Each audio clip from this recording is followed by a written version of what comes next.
Students, कल हमने importance of pH in everyday life वो मेन इम्पोर्टेंट टॉपिक कंप्लीट कर दिया था। अब इसमें इंटेक्स क्वेश्चंस दिए 4 क्वेश्चंस, वो क्वेश्चंस करते एसिड बेस की प्रॉपर्टीज़ देखी और पीएच के बारे में हमने देखा। अब उसके क्वेश्चन आंसर्स है जो पीएच वाले देखे थे हमने इसमें। तो उसमें फर्स्ट क्वेश्चन है यू हैव टू सॉल्यूशंस है हमारे पास, एक ए एंड बी, दो सॉल्यूशन है।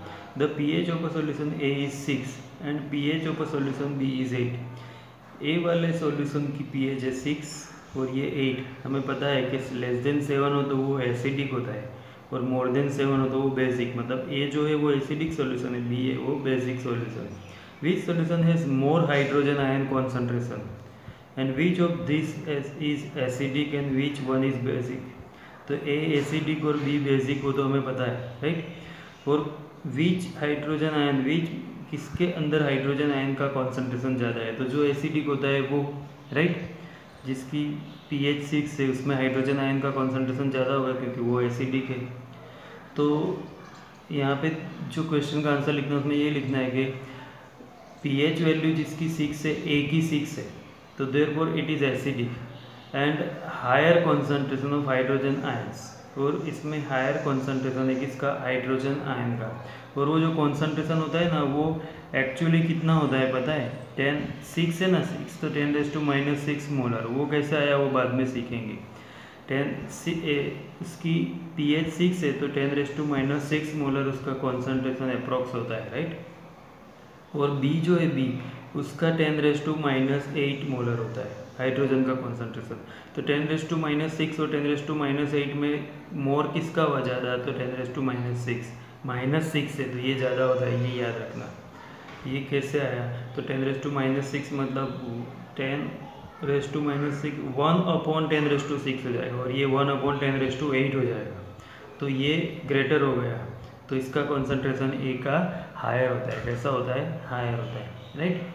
अभी दूसरा क्वेश्चन है what effect does the concentration of H+ aqueous ions have on the nature on the solution. Solution के नेचर पे इसकी इफेक्ट क्या होती है, तो ये इंक्रीज होता है तो नेचर एसिडिक हो जाएगा, राइट।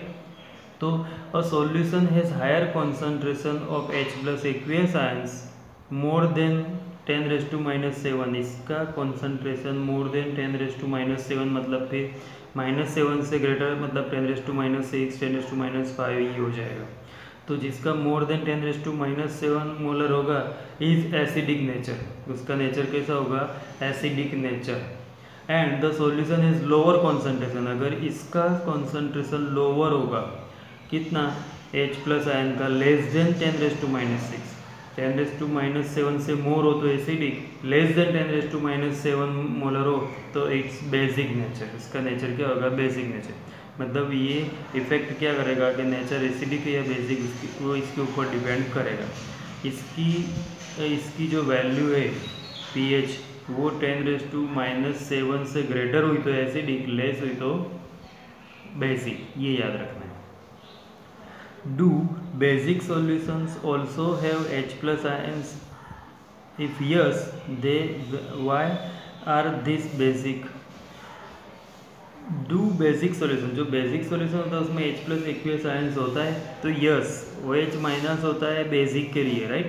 पर H+ भी होता ही है, OH- आयन का कॉन्सेंट्रेशन ज़्यादा होता है इसलिए वो बेसिक होता है। H+ तो होता ही है, एसिड में भी H+ और OH- दोनों होते हैं, बेस में भी H+ OH- दोनों हो सकते हैं, राइट। तो यस इसमें होगा, राइट। पर ये बेसिक क्यों है, तो बेसिक सॉल्यूशन ऑल्सो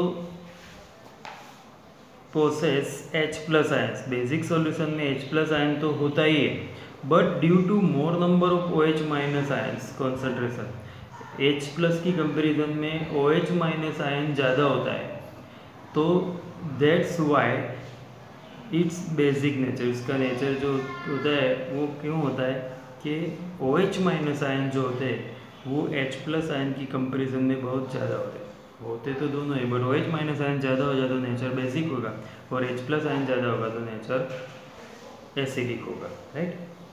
फिर क्वेश्चन है under what soil condition do you think a farmer would treat to soil of his field with quick lime. Calcium oxide, और स्लैग्ड लाइम कैल्शियम हाइड्रोक्साइड, और chalk calcium carbonate. कौन सी condition में farmer ये 3 से उसे treat करता है? तो हमने ये आगे भी देखा है कि the soil having value pH less than 6.5, ऐसी सोइल जिसकी pH value less than 6.5 pH हो, सोइल की वैल्यू कितनी हो, लेस देन pH कितनी हो, लेस देन 6.5, वो एसिडिक होती है। क्या होती है? सोइल एसिडिक होती है। जब सोइल एसिडिक होती है, अब ये सोइल जो एसिडिक है उसे हमें न्यूट्रल करना है। एसिडिक सोइल में फार्मर फील्ड में फार्मिंग नहीं कर सकता है, अच्छी ग्रोथ नहीं होता है प्लांट्स का, इसलिए वो एसिडिक है, लेस देन 6.5 है, तो उसे न्यूट्रल करना है। तो to form a neutral the farmer add basic substance such as quick lime add करेगा, स्लैग्ड लाइम और चॉक, ये यूज़ करना है। ये तीनों ऐड करने से जो एसिडिक नेचर होता है वो न्यूट्रल हो जाएगा। क्या हो जाएगा? क्योंकि ये तीनों बेसिक है, तो न्यूट्रलाइजेशन हो जाएगा और सॉइल जो है वो न्यूट्रल हो जाएगी और उसमें इजीली ग्रोथ कर सकते हैं, राइट। तो ये 4 क्वेश्चन लिख देने हैं और लर्न भी करने हैं।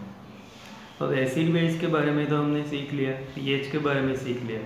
अब जो सीखेंगे वो सॉल्ट्स के बारे में, मोर अबाउट सॉल्ट्स। तो सॉल्ट्स क्या होते हैं वो एक तो पहले, तो मोर अबाउट सॉल्ट्स देखो। तो सॉल्ट्स में क्या होता है? In the previous section we have learn that formation of salt during various reaction. हमने अलग अलग रिएक्शंस देखे थे, उसमें सॉल्ट बनता है। जैसे एक तो न्यूट्रलाइजेशन रिएक्शन था, उसमें एसिड प्लस बेस मिक्स होके सॉल्ट एंड वाटर बनता है। Let us understand more about their preparation, properties and uses. अब उसके प्रिपरेशन कैसे बनता है, प्रॉपर्टीज़ क्या होती है एंड उसके यूजेस क्या है, वो सब हमें सीखना है सॉल्ट्स के बारे में, राइट। तो यहाँ पे एक एक्टिविटी दी है 2.13। ये एक्टिविटी में दिया है कि right the chemical formula of the salts given below. Potassium sulphate, पहले क्या दिया है? Potassium sulphate, sodium sulphate, calcium sulphate, magnesium sulphate, copper sulphate, copper chloride, sodium nitrate, sodium carbonate and ammonium chloride. ये सब की क्या लिखनी है? फॉर्मूला लिखनी है पहले तो, केमिकल फॉर्मूला। तो केमिकल फॉर्मूला लिखनी है तो फर्स्ट जो मैं यहाँ पे लिखता हूँ, फर्स्ट वाला नाम दिया है कि पोटेशियम सल्फेट। तो पोटेशियम सल्फेट होता है ना, वो K2SO4 होता है। क्या होता है? K2SO4 potassium sulphate. पोटेशियम का क्या होता है? और सल्फेट SO4 होता है। फिर इसके बाद सोडियम सल्फेट, तो सोडियम क्या होगा? Na2SO4। सोडियम क्या होगा? Na2SO4। फिर कैल्शियम सल्फेट CaSO4, क्या होता है? CaSO4, ये calcium sulphate. And then magnesium sulphate, तो मैग्नीशियम सल्फेट की फॉर्मूला क्या होगी? तो Mg, magnesium SO4 sulphate. Fifth number में दिया है कॉपर सल्फेट। क्या दिया है? कॉपर सल्फेट, तो वो CuSO4। ये तो बार बार सुना है नाम, पहले भी तुमने, राइट। फिर सोडियम क्लोराइड, ये भी सॉल्ट है, NaCl7। उसके बाद सोडियम नाइट्रेट, NaNO3। और उसके बाद सोडियम नाइट्रेट के बाद सोडियम कार्बोनेट, Na2CO3। क्या है? Na2CO3। और 9 नंबर दिया है सोडियम कार्बोनेट तो हो गया, एंड देन एमोनियम क्लोराइड मतलब NH4Cl। ये सारे जो नाम है वो सॉल्ट्स है। क्या है? सॉल्ट्स है। तो उनकी केमिकल फॉर्मूला लिखिए यहाँ पे। सल्फेट मतलब SO4 होता है, ये याद रखना। अब ये जो एक्टिविटी है उसमें आगे क्या करना है देखो, आगे इसमें दिया है कि identify the acid and base from which the above salts में बी ऑब्टेन। जो एसिड हमने सॉल्ट लिखे उसमें कौन से एसिड और बेस में से ये बनते हैं वो हमें आइडेंटिफाई करना है। क्या करना है? आइडेंटिफाई करना है, राइट। फिर salts having the same positive और नेगेटिव रेडिकल्स। नेगेटिव रेडिकल्स मतलब आयंस, जिसमें सेम पॉजिटिव और नेगेटिव आयंस हो, से बीइंग अ फैमिली, वो एक फैमिली के बोलते हैं। जैसे फॉर एग्जांपल यहाँ पे दिया NaCl और Na2SO4, तो दोनों में Na है सोडियम, तो ये belongs to family of sodium salt. ये सोडियम सॉल्ट की फैमिली के हो गए। राइट। फिर सिमिलरली NaCl एंड KCl, तो इसमें Cl मिक्स है, तो belongs to family of chloride salt, ये क्लोराइड्स की फैमिली हो गई। How many families can you identify among the given in the this activity, ऐसी कितनी फैमिली तुम आइडेंटिफाई कर सकते हो जो ऊपर दिया है उसमें, राइट। तो ये एक्टिविटी है, तो इसमें सबसे पहले तो हमने जो नाम लिखे वो कौन से एसिड और बेस में से मिलते हैं वो भी हमें पता होना चाहिए, राइट। तो ये जो बनता है, समझो कि पहले दिया है K2SO4 पोटेशियम सल्फेट, क्या दिया है, पोटेशियम सल्फेट। तो ये पोटेशियम सल्फेट की फॉर्मूला है। अब इसमें एसिड कौन सा होगा और बेस कौन सा होगा वो, तो एसिड ये K2SO4 है, तो ये H2SO4, एसिड के साथ H होता है, राइट। तो सल्फेट के साथ H2SO4 होता है, और बेस क्या होता है, तो KOH, क्या होता है, KOH, ये याद रखना। ये एसिड और ये बेस को मिक्स करो तो ये सॉल्ट मिलेगा, राइट, ये याद रखना है। फिर ऐसे ही Na2SO4, तो Na2SO4 है, तो ये SO4 तो H2SO4 हो जाएगा, और NaOH बेस क्या हो जाएगा, NaOH, बेस में OH होता है, एसिड में H होता है, राइट। इसी तरह यहाँ भी H2SO4, सल्फेट है तो H2SO4 प्लस ये Ca है तो CaOH ट्वाइस, हमें पता है कैल्शियम हाइड्रोक्साइड, राइट, इसमें से बनता है ये। इसका अब तुम खुद बना सकते हो, ये जैसे MgSO4 है तो H2SO4 तो मिलेगा, और MgOH ट्वाइस सेम। फिर CuSO4 तो H2SO4 plus CuOH twice same, ये दो इसके जैसे ये दोनों लिखनी है, राइट।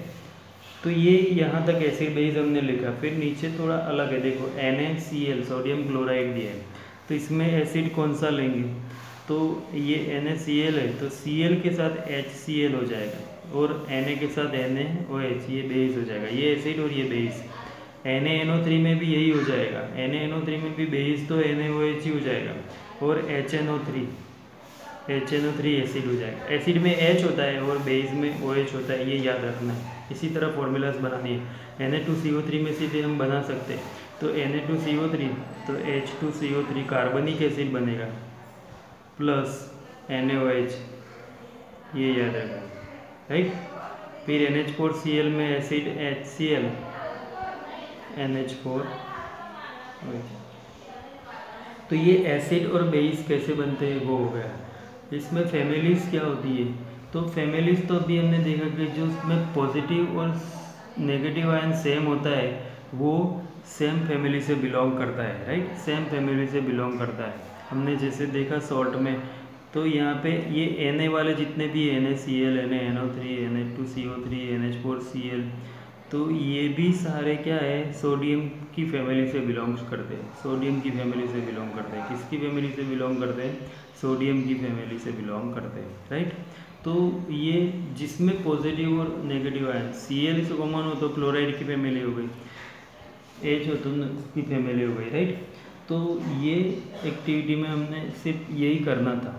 अब इसमें फैमिलीज देखनी हो तो सोडियम सॉल्ट्स, सोडियम वाले सॉल्ट्स कौन कौन से हैं, तो NaCl और Na2SO4, NaCl और Na2SO4, Na2SO4 ये बनेगा, राइट, यहाँ भी बनाया था मैं।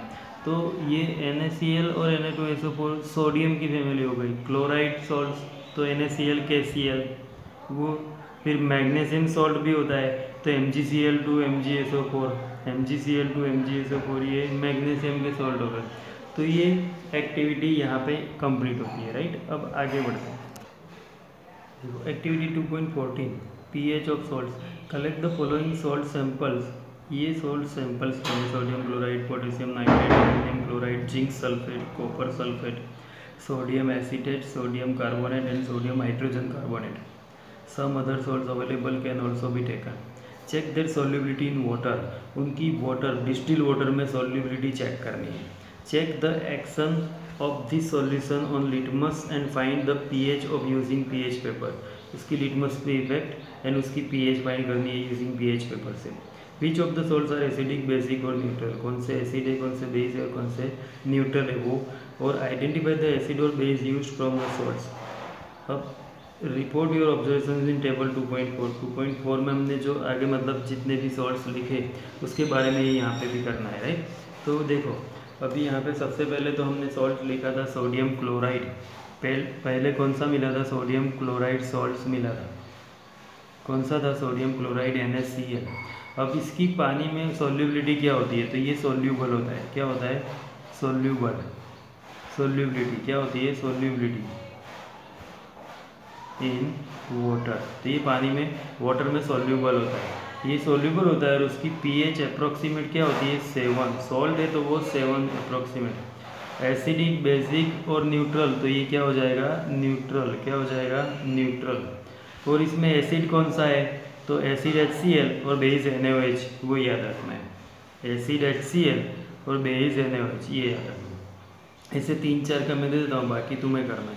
फिर उसके बाद potassium nitrate, potassium nitrate KNO3, क्या होता है, KNO3, तो ये भी सॉल्यूबल होता है। सॉल्ट जितने भी होते हैं ना वाटर में सॉल्यूबल होते हैं, वो याद रखना है, सारे सॉल्ट सॉल्यूबल होंगे और ये भी सॉल्यूबल, और उसका भी pH क्या होगा, pH 7, न्यूट्रल, ये भी क्या होगा, न्यूट्रल, क्या होगा, न्यूट्रल, न्यूट्रल हो जाएगा, राइट। अभी इसमें HNO3 एसिड हो जाएगा और KOH बेस, HNO3 एसिड हो जाएगा और KOH बेस हो जाएगा, राइट, ये 7 उसके बाद एल्यूमिनियम क्लोराइड या जिंक सल्फेट लेते हैं, तो जिंक सल्फेट लेते हैं, जिंक सल्फेट ZnSO4, ZnSO4 ये भी सोल्यूबल।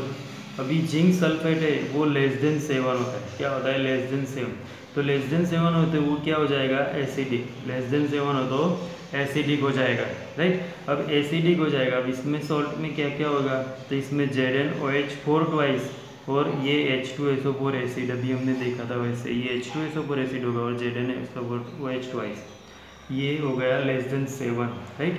फिर उसके बाद एक <7 sodium carbonate, Na2CO3 sodium carbonate, तो ये भी सोल्यूबल और ये <7 होती है pH, तो बेसिक हो जाएगा, क्या हो जाएगा, बेसिक। अभी उसमें एसिड क्या है, तो इसमें Na2CO3 है, तो Na2CO3 में H2CO3 एसिड हो जाएगा और NaOH बेस हो जाएगा, तो ये एसिड बेस से बनते हैं, राइट। अब यहाँ पे देखो कि pH 7 हो तो न्यूट्रल, <7 हो तो एसिडिक और <7 हो तो बेसिक, राइट। तो ये सारे ऑब्जर्वेशन से हमें यहाँ क्या करना है, वो ये एसिडिक बेसिक नेचर भी हमने देख लिया। और अब यहाँ पे देखो salts of a strong acid and strong base, ये याद रखना है कि strong acid plus strong base दोनों स्ट्रॉन्ग हो तो जो मिलेगा सॉल्ट भी क्या होगा, स्ट्रॉन्ग सॉल्ट, क्या हो जाएगा, उस स्ट्रॉन्ग सॉल्ट हो जाएगा, उसकी pH वैल्यू क्या हो जाएगी, न्यूट्रल 7, दोनों स्ट्रॉन्ग हो तो pH 7 मतलब वो न्यूट्रल हो जाता है। जब स्ट्रॉन्ग एसिड और स्ट्रॉन्ग बेस मिलते हैं तब pH क्या हो जाती है, 7। ये मोस्ट इंपॉर्टेंट इतना पैराग्राफ याद रखना है कि दो स्ट्रॉन्ग एसिड और बेस मिलेंगे तो pH वैल्यू 7 रहेगी सॉल्ट की। On the other hand salt of strong acid, सिर्फ एसिड स्ट्रॉन्ग है और वीक बेस है, तो एसिड स्ट्रॉन्ग था तो जो सॉल्ट मिलेगा ना वो एसिडिक मिलेगा विथ pH वैल्यू <7। जब एसिड स्ट्रॉन्ग होगा तो pH जो सॉल्ट मिलेगा दोनों मिला के वो भी एसिडिक मिलेगा, तो उसकी pH <7 होगा, राइट। एंड दो स्ट्रॉन्ग बेस स्ट्रॉन्ग हो और वीक एसिड हो, तो स्ट्रॉन्ग क्या था, बेस, तो जो सॉल्ट मिलेगा उसकी वैल्यू <7 मतलब वो बेसिक होगा। तो ये याद रखना है, स्ट्रॉन्ग एसिड हो तो सॉल्ट भी एसिडिक मिलेगा, बेस स्ट्रॉन्ग हो तो सॉल्ट बेसिक मिलेगा और दोनों स्ट्रॉन्ग हो तो न्यूट्रल मिलेगा। मोस्ट इंपॉर्टेंट थिंग्स ये याद रखें, राइट।